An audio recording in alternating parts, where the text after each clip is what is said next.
Hey there, ladies. So it is the second week of the January challenge. The last 10 days, we've done 10 push-ups at least every single day. I've heard a lot of great feedback that everybody feels stronger with their push-ups. And so this week, we are going to be doing squats. I just want you guys to really focus on form for all of these movements. And my hope is that when we go to do our physical retest in a couple weeks, we will see improvement all across the board. So last week we did push-ups, this week we're doing squats. We're gonna be adding, you can do just squats or you can add your squats onto your push-ups. So 20 squats a day is the goal.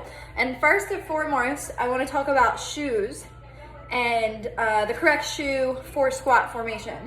So here's your normal runner shoe.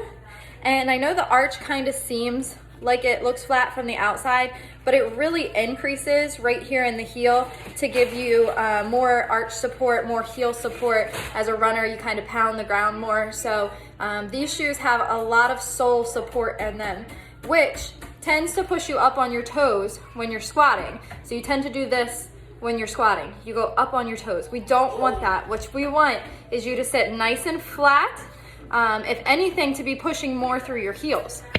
So here is what I wear for all of our leg days. Nice flat sole. It runs straight across right here. Nice flat sole. It's got some support in it because these are cross trainers, so they can be used for everything, but they try to keep the arch support as flat as possible. And then here's something that you could just use at your house is a Converse. Converses are very flat. There's no arch in it, not a lot of support in the toe or the heels. Or my favorite, you can just go barefoot. Barefoot allows you to follow your normal regular arch. So now that we've got that out of the way, we can talk about form for squats. When we do squats, I always coach you guys shoulders back, chest out, and using your arms to kind of keep you nice and straight. Now, we never really talk about leg shape other than driving your knees out. So your feet should be shoulder width apart. Let me back up a little bit more here so you can see me. Shoulder width apart, toes slightly turned out. Knees should always follow toes. Here's what you don't want to do. You don't want to hinge at your waist. You also don't want to go like this so you're sitting straight up top, so straight that it feels very awkward and you cannot go very low. So you want to hinge at your hips and bend at your knees at the same time and come down with your chest pointing forward, your shoulders back, sitting nice and straight and looking ahead of you or down at a 45-degree angle. Your neck should always follow the rest of your spine. So keeping a nice neutral spine, you should be nice and stacked through the waist. Knees should stay behind toes, but it's not always the case depending on the length of your femurs and just your overall body. So don't focus so much on your knees staying behind your toes.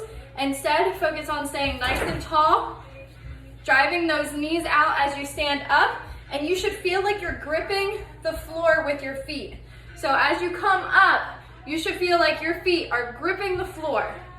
And then push through those heels to really drive up. Next thing, core. We always preach our core, right? So here I am. I'm gonna do this without tightening my core. My core is nice and relaxed, and here's my squat. So I still have pretty good form, but I can feel it a little bit more in my back than I can in my legs. If I tighten my core and I keep my core nice and tight, it's all through the legs. My upper body is straight. I'm driving my knees out, following my toes, pushing through my heels. Form. So if you have to stop after every squat to check, is my core good? Are my shoulders back? Is my chest out? My knees aligned with my toes? Then that's what you have to do. Eventually it'll come natural. You'll just automatically get in that position and you'll be able to rock it right out with no problem.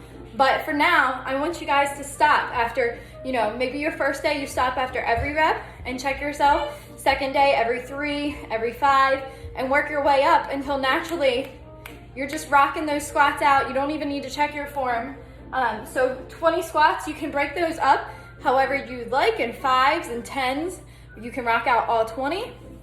You can do them without weight. You can do them with weight. You can arrange it up, so some days with weight, some days without weights. What I plan on doing is bringing in my 15s, having them right here and handy. I can do them barefoot, can do them on the carpet, do them on the hardwood while the kids are playing, while I'm folding laundry, and then rock out my 20 squats and my 20 push-ups. So that is our challenge for week 2.